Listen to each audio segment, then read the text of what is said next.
La Asamblea General de Naciones Unidas número 75 tuvo lugar en septiembre de 2020 de manera virtual.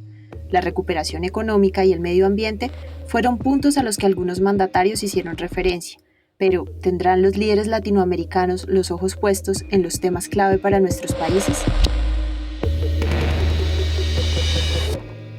Entonces es clave que tengamos los planes de cambio climático alineados con los planes nacionales de reactivación, de crecimiento energético, de diversificación económica, lo que sea apropiado en cada país.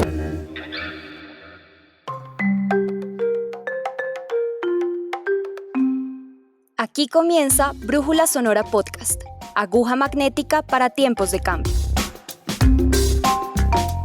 Entrevistas e historias de América Latina para entender conexiones entre ambiente, economía y clima, analizar el panorama mundial y compartir soluciones innovadoras que nos muestren la ruta a otras posibilidades.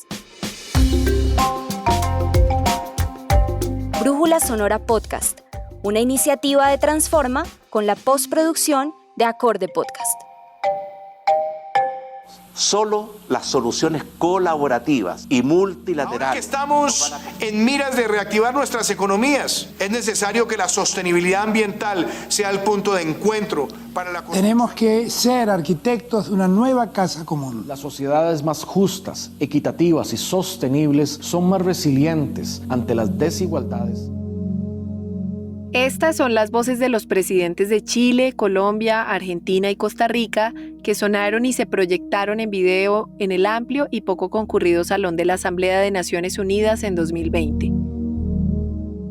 Voces que resonaron con las de los demás representantes y líderes de los 193 países que forman parte de este organismo internacional. En esta versión, el llamado en la Asamblea fue claro y contundente. In an interconnected world, it is time to recognize a simple truth. Solidarity is self-interest. If we fail to grasp that fact, everyone loses. En un mundo interconexo, es el momento de reconocer una simple verdad. La solidaridad es algo que nos conviene a todos. Si no entendemos esto, todos perderemos. Eso es lo que dice Antonio Guterres, secretario general de las Naciones Unidas.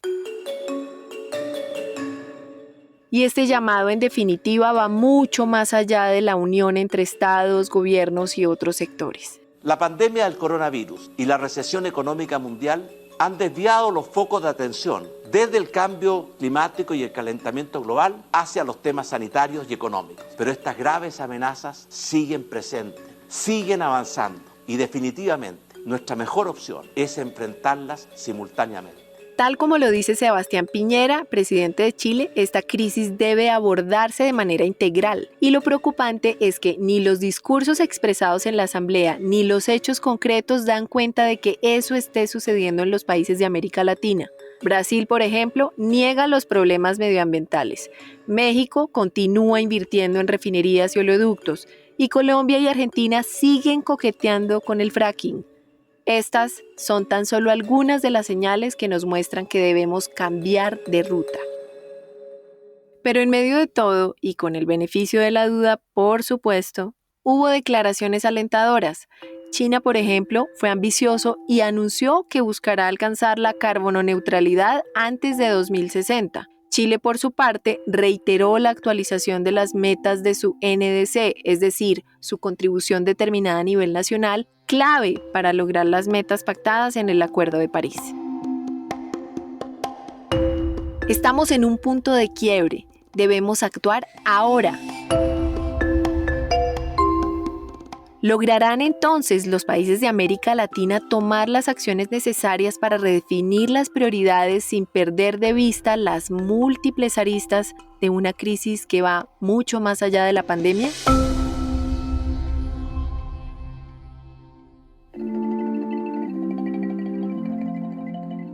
Les damos la bienvenida al segundo episodio de Brújula Sonora Podcast.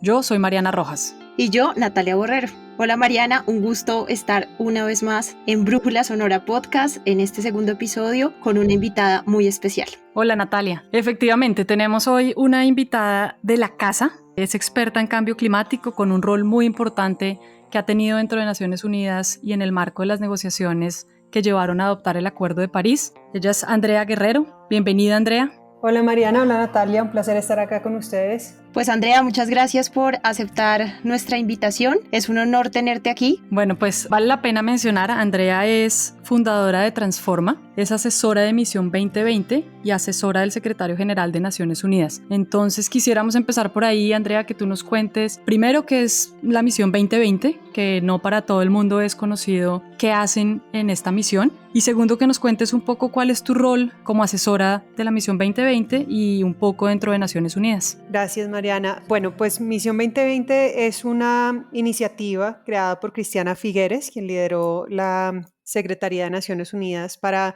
Cambio Climático en camino al Acuerdo de París, que lo que busca es acelerar la acción en cuanto a cambio climático. Trabajamos con el sector privado, con gobiernos, entidades subnacionales también, con todos los diferentes actores que tienen que lograr moverse para avanzar en cambio climático y para acelerar esa acción en cambio climático. Con Misión 2020 yo estoy muy concentrada en el tema de transición energética, cuestiones de estrategia hacia cambio climático y diplomacia del cambio climático, y es muy parecido en lo que me enfoco en mi rol con el equipo del secretario general, su equipo que lo asesora en cambio climático. Con ese equipo estamos o hemos venido armando la estrategia del secretario general de cambio climático, la estrategia hacia los países, sobre todo del G20, y estrategias sectoriales. Andrea, ¿cómo le podríamos explicar a quienes nos están escuchando en qué consiste la Asamblea General de Naciones Unidas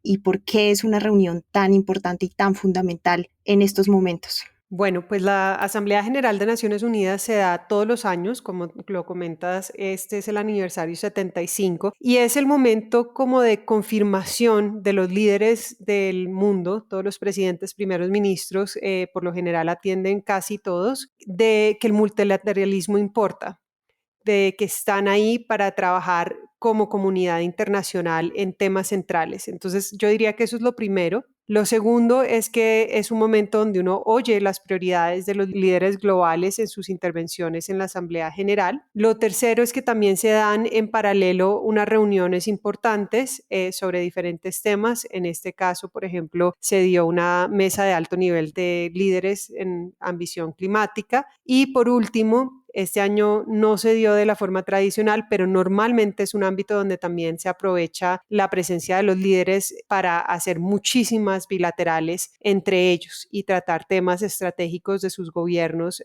bilateralmente. Este año nuevamente fue virtual por primera vez en la historia, entonces se dio de una forma un poco diferente y ese último elemento de diplomacia tal vez se debilitó, pero los demás estuvieron muy presentes.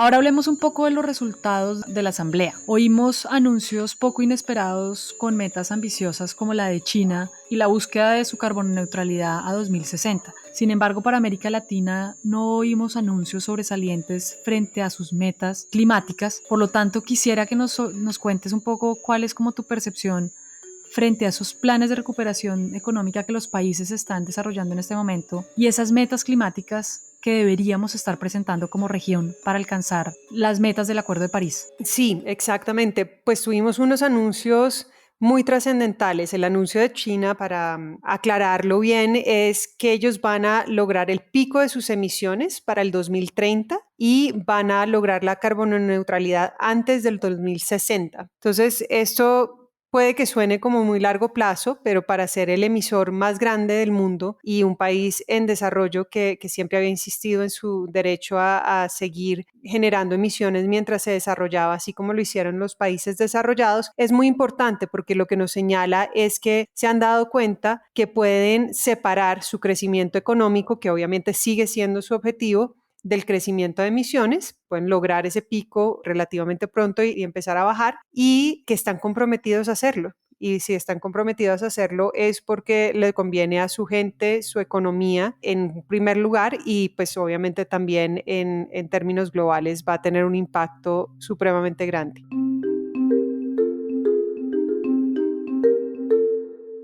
Ya que mencionas la mesa de alto nivel de ambición climática, que me imagino que fue el espacio donde China hizo su anuncio, ¿cómo ves tú los resultados y las intervenciones que se hicieron de algunos países de América Latina? Y en ese sentido, pues, ¿cómo ves también que realmente lo que se está pensando desde América Latina esté siendo ambicioso frente a lo que queremos llevar a la COP26 y que garantice que vamos por un camino correcto frente al objetivo del Acuerdo de París? Pues paradójicamente China no hizo el anuncio en esa mesa, decidieron hacerlo en su intervención de su presidente Xi Jinping en su discurso central de la Asamblea General, lo cual quiere decir que pues, le dan una importancia muy grande al tema y al anuncio. La mesa redonda se dio con un número muy limitado de intervenciones, pocos países, unos pocos discursos de personas representando otros actores no estatales como comercio, sector privado, banca internacional, bancas nacionales, etcétera. Y ahí brilló por su ausencia un poco a nivel de gobernantes Latinoamérica realmente, porque pues Chile tuvo su rol porque tiene la presidencia en este momento de la conferencia de las partes de la COP, pero fuera de Chile no hubo otra intervención de otro gobernante y eso nos indica un poco que no hay anuncios grandes que se estén dando en la región en este momento. Lo que sí vimos fue, por ejemplo, el presidente de Itaú interviniendo y fue la voz latina de ese momento, hablando de los avances que tiene el banco y los planes que tiene el banco hacia temas de cambio climático, que igual fue muy importante, pero sí nos deja ver que está habiendo en este momento un vacío de la región frente al tema de cambio climático a nivel internacional. Andrea, y en ese sentido, ¿tú crees que qué mecanismos podrían utilizarse un poco para instar, presionar, para que los países de la región realmente lleguen a la COP26 con una ambición y sobre todo también con unos planes de acción mucho más claros, accionables de alguna manera y que de alguna manera también esos planes estén muy de la mano con sus planes de reactivación económica? Pues como mecanismos lo que tenemos es el mecanismo de aumento de ambición del Acuerdo de París. Entonces, si recuerdan, el Acuerdo de París decidió que íbamos a tener unos compromisos para iniciar, pero que cada 5 años volvíamos a la mesa y volvíamos a ver qué requiere la ciencia, dónde estábamos y cómo podíamos subir la ambición cada país. Este año es crítico porque se cumple ese primer ciclo y tenemos el reporte del panel intergubernamental de cambio climático diciéndonos que tenemos que lograr no aumentar la temperatura en más de 1.5 grados. Eso no se tenía a la mano cuando negociamos París. Entonces hay un llamado muy fuerte para que todos los países vuelvan a la mesa y vuelvan con más ambición, dada la urgencia, la necesidad y que hay avances tecnológicos importantes que nos demuestran que podemos lograr una mayor ambición, una disminución en precios de energía renovable. Hay avances en estos 5 años que nos habilitan ese aumento de ambición. Entonces, ese es el principal mecanismo. Lo que tenemos que todos pedir, exigir a los gobiernos es que primero haya ese aumento de ambición y segundo, que esté respaldado por acciones en los países que vayan en el mismo sentido, por supuesto. Y, por ejemplo, todos estos paquetes de reactivación de las economías post-COVID tienen que ir hacia ese lado también. Entonces, es clave que tengamos los planes de cambio climático alineados con los planes nacionales de reactivación, de crecimiento energético, de diversificación económica, lo que sea apropiado en cada país.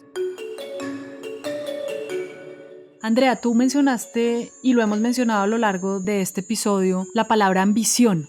Me gustaría que nos ayudaras a explicarle a nuestra audiencia qué significa ambición cuando hablamos de temas de cambio climático. Claro, no, es una muy buena pregunta. La ambición climática o la ambición cuando hablamos de temas de cambio climático es ponerse metas cada vez más altas y ojalá en línea con lo que nos pide la ciencia y luego hacer planes e implementarlos para llegar allá. Entonces la ciencia que nos dice que tenemos que, uno, no sobrepasar el calentamiento en más de 1.5 grados, según el último reporte del IPCC.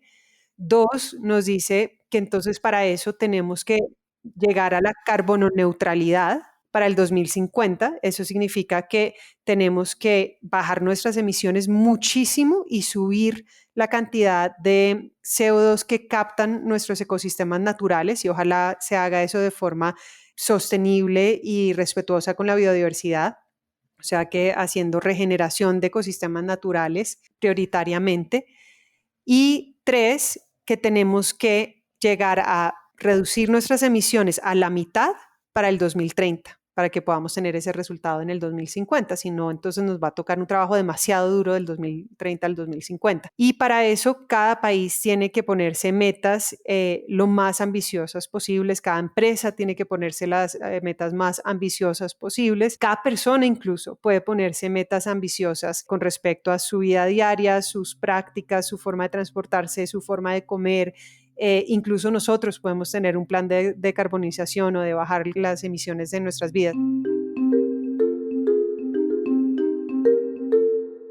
Andrea, tú mencionas un tema muy interesante y es un poco cómo le podemos exigir a los gobiernos y respaldar sus intervenciones un poco con acciones, y me imagino que lo mencionas porque muchas veces hay contradicciones frente a lo que menciona un gobierno y cómo están desarrollando, digamos, su política económica al interior, y lo vemos en algunos países de América Latina. ¿Cuáles crees tú en ese sentido, digamos, que podrían ser como los sectores donde tendrían los países una oportunidad de alinear esos planes de recuperación económica con las acciones o con las metas climáticas? Pues casi que en todos, en realidad, porque vemos que todos los sectores tienen una oportunidad para crecer, y para crecer en un sentido que pueda ir desligándose de las emisiones y de la carbonointensidad. Entonces, por ejemplo, en el sector energético podemos aprovechar la caída de precios de energías renovables, como lo mencioné anteriormente, y planificar para un sistema eléctrico diferente que no esté apoyado en combustibles fósiles y que sea un sistema más dinámico, que se adapte a una mayor integración de energía renovable, y esas inversiones se pueden hacer y se puede generar empleo con ellas. Lo mismo en el sector de transporte, se puede aprovechar inversiones que generen empleo para hacer toda la infraestructura necesaria para electrificar el transporte en nuestras ciudades y dar incentivos para que haya electrificación y mejoras en eficiencia y en combustible, tipo de combustibles para otro tipo de transporte de carga pesada. Casi que en todos los sectores uno puede identificar oportunidades donde las inversiones que hacen los países para inyectar esos recursos, ese movimiento, generar trabajos que se han perdido, pueden al mismo tiempo estar alineados con una mejora también en la trayectoria de emisiones. ¿Y cómo ves tú, ya que mencionas, digamos, todo lo que podrían movilizar los países en términos de acciones y de transformación un poco del sector económico, cómo ves tú la participación del sector privado? Porque creo que lo que nos cuentas de la intervención del presidente de Itaú, pues es un mensaje claro que ya desde hace unos años el sector privado se ha fortalecido un poco frente a la acción climática, pero aún necesitamos mucho. Entonces, ¿cómo ves tú esta participación del sector privado? El sector privado ha venido participando muy activamente e incrementando cada vez más, tanto en número de actores del sector privado interesados y poniéndose metas, como en la calidad y la ambición de esas metas que se ponen. Entonces, por primera vez este año estamos oyendo compañías que se ponen metas de carbono neutralidad antes del 2050, hay unas que están hablando desde el 2040, hay otras que están incluso hablando de lograr la carboneutralidad y empezar a reducir emisiones del pasado incluso. Entonces la ambición está subiendo muchísimo.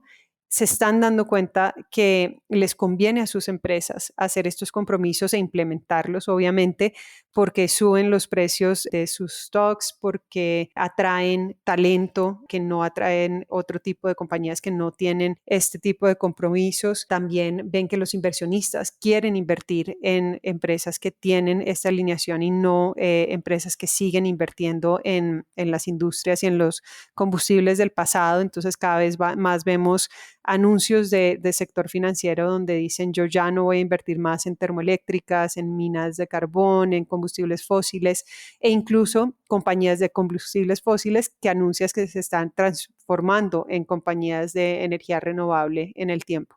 Así que muchísima actividad y solo prevemos que eso vaya a incrementar. Andrea y Mariana, ustedes están hablando, las estaba aquí escuchando y pensando justamente en que, claro, venimos de hablar un poquito de lo que pasó en la Asamblea de Naciones Unidas, del papel de los gobiernos, de las naciones, de estas conversaciones también de alto nivel Ahora Andrea nos habla sobre el papel tan fundamental del sector privado y por supuesto ahí nos falta la sociedad civil, ¿no? Y para esto, pues tal cual como lo planteamos en el episodio 1, también aquí quisiéramos escuchar una historia, esta vez desde Guatemala, hablándonos un poco sobre ese papel activo que tienen las comunidades, que tiene la sociedad civil en esta lucha frente al cambio climático y también ahora en la labor de recuperarnos mejor.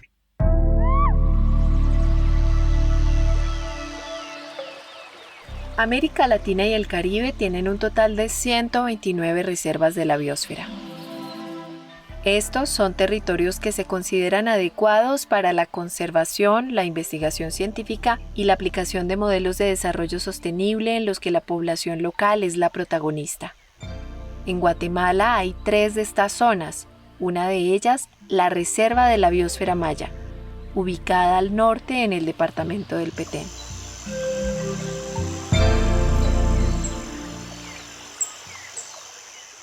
Es un área con una cantidad de bosque natural latifoliado que es exuberante, que es impresionante. Existen muchísimas especies de árboles maderables de altísima importancia como la caoba, el cedro, el Santa María, el manchiche, el pucté y otras, además de muchísimas especies de vida silvestre, especies emblemáticas como el tapir, el jaguar, el venado, cola blanca y otras especies importantes de fauna silvestre. La Reserva de la Biosfera Maya fue declarada en 1990 y en medio de varias discusiones sobre quién debía administrar el bosque, se creó una estrategia gubernamental de conservación que también fue producto de la firma del Acuerdo de Paz lograda en la época. Todo un ejemplo para América Latina, donde muchos países ricos en biodiversidad han tenido o tienen los retos posconflicto. Esta estrategia le abrió la posibilidad a las comunidades para que pudieran administrar el bosque de manera sostenible y fue así como nació la Asociación de Comunidades Forestales de Petén, ACOFOP, que agrupa a 24 organizaciones de base comunitaria que cuidan y gestionan 500.000 hectáreas de la reserva. Pero, ¿cómo logró la comunidad ganar la credibilidad para poder administrar el bosque de manera sostenible? La verdad era de que nadie creía que las comunidades iban a poder hacerlo. Habían muchísimos detractores, mucha gente que no confiaba, que consideraba que ese bosque se iba a perder. Sin embargo, las comunidades han logrado demostrar que se puede. ¿Cómo se hace? Pues lo que se hace es que hay un plan general de manejo de cada área que se le otorgó a la comunidad. Ese plan de manejo indica qué actividades se pueden hacer dentro de esa unidad de manejo. Y una de las actividades principales es un área para aprovechamiento sostenible de recursos forestales maderables y no maderables. También tiene un área de casco urbano, porque es el área donde vive la comunidad. Todas esas están delimitadas, ¿verdad?, en el plan de manejo. También áreas de conservación, por ejemplo, donde hay fuentes de agua o sitios arqueológicos. Y entonces así es como se hace el manejo.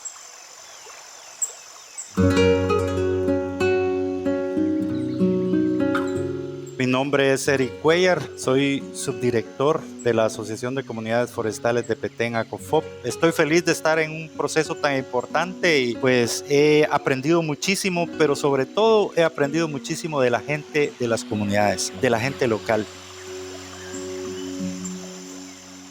Es así como desde el año 2000, ACOFOP dentro de su gestión sostenible comenzó con el aprovechamiento de recursos forestales maderables como la caoba y el cedro, vendiendo árboles en pie. Luego fortalecieron sus capacidades y evolucionaron para producir madera cortada, dimensionada y clasificada bajo estándares internacionales. Y ahora elaboran productos terminados que se exportan a Estados Unidos y Europa.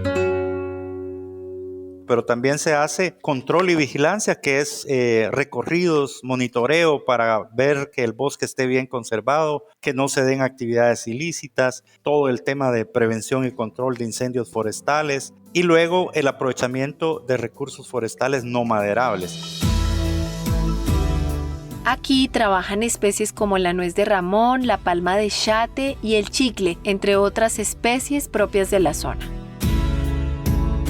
ha sido el trabajo constante de más de 7.000 personas que durante 20 años se han fortalecido comunitariamente para lograr una gestión sostenible del bosque. Y en todo este tiempo, ¿cuáles han sido entonces esas lecciones y aprendizajes significativos? Tal vez una de las primeras lecciones es que este modelo es exitoso porque desde su inicio fue concebido con la participación activa de la gente que vive en la comunidad, con los verdaderos actores locales. La segunda cuestión es que realmente este modelo fue capaz de poner al bosque como un activo a disposición de la gente que vive. Y eso generó una relación de mutuo beneficio. O sea, el bosque en países como los nuestros va a existir en la medida que sea capaz de generar beneficios directos para la gente pobre que vive adentro del bosque o a sus alrededores. O sea, eso es algo clave en países como los nuestros con altos índices de pobreza.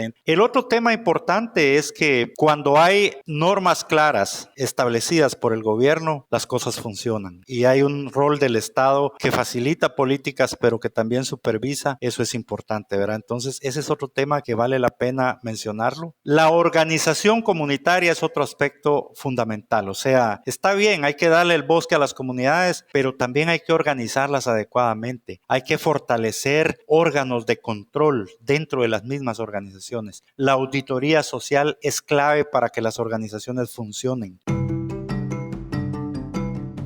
Es así como ACOFOP no solo es un ejemplo organizativo que genera beneficios y oportunidades de desarrollo sostenible para las comunidades locales, sino también contribuye a la mitigación del cambio climático. El sector forestal tiene un compromiso grande ante estos cambios que se están dando y estas amenazas. Es importante que el sector forestal trabaje seriamente en la generación de políticas que faciliten a los productores forestales, a las comunidades locales, a los pueblos indígenas que viven en las áreas donde hay bosques, en esos territorios que están cubiertos de bosque, que generen políticas que favorezcan el manejo, que incorporen a estos pueblos a la actividad de conservación bajo condiciones, digamos, viables, que faciliten asistencia técnica oportuna, que faciliten acceso a mercados, que facilite acceso a recursos financieros para el sector forestal, porque no existen recursos financieros adecuados para el sector forestal.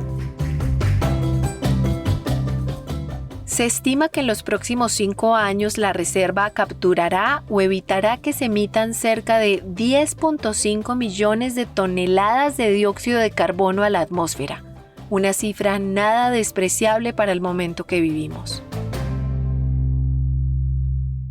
Pero las cosas para la asociación no son color de rosa, pues las concesiones de bosque se entregan por 25 años y la fecha de finalización se va acercando, así como el reto de tener la prórroga y seguir con la gestión sostenible del bosque.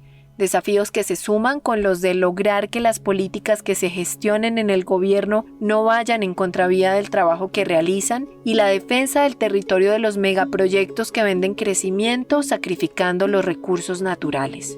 La pandemia ha sido otro reto que les ha implicado repensar el aprovechamiento de otros recursos como los frutos y las semillas del bosque y las plantas medicinales. Nosotros sufrimos en las comunidades el tema del cierre de mercados internacionales, mercados en Estados Unidos, que ya no nos recibieron productos forestales, principalmente no maderables, como chate, como ramón. Se paró totalmente la industria turística, nuestras comunidades se quedaron sin recibir a los turistas que normalmente recibían. Y esas lecciones nos han enseñado que nuestras comunidades deben de ser resilientes ante este tipo de situaciones. Sin embargo, ni la pandemia ni otros desafíos externos van a detener a las comunidades del Petén, que con alma, vida y sombrero le apuestan al bosque y todo lo que este territorio significa. Realmente significa un modelo capaz de generar desarrollo sostenible y justo en un país con muchas dificultades de pobreza y de desigualdad de oportunidades. Creo desde mi corazón que es un modelo capaz de mejorar las condiciones de un país con altos índices de pobreza. Un ejemplo de Centroamérica para el mundo que ha logrado sobreponerse a la deforestación partiendo de un concepto básico, aunque muy complejo: Yo resumo el bosque en una palabra, es vida, desde todos los ángulos. La reserva de la biosfera maya es capaz de generar y conservar vida y para nosotros es un tesoro que tenemos.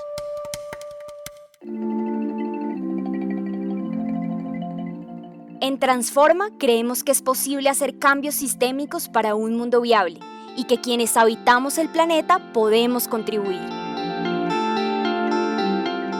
Cuéntanos si tienes o conoces proyectos en Latinoamérica que promuevan la conservación, hagan frente a la crisis climática y o incentiven una producción sostenible. Queremos conocer y compartir tu historia. Escríbenos a brújulasonora@transforma.global.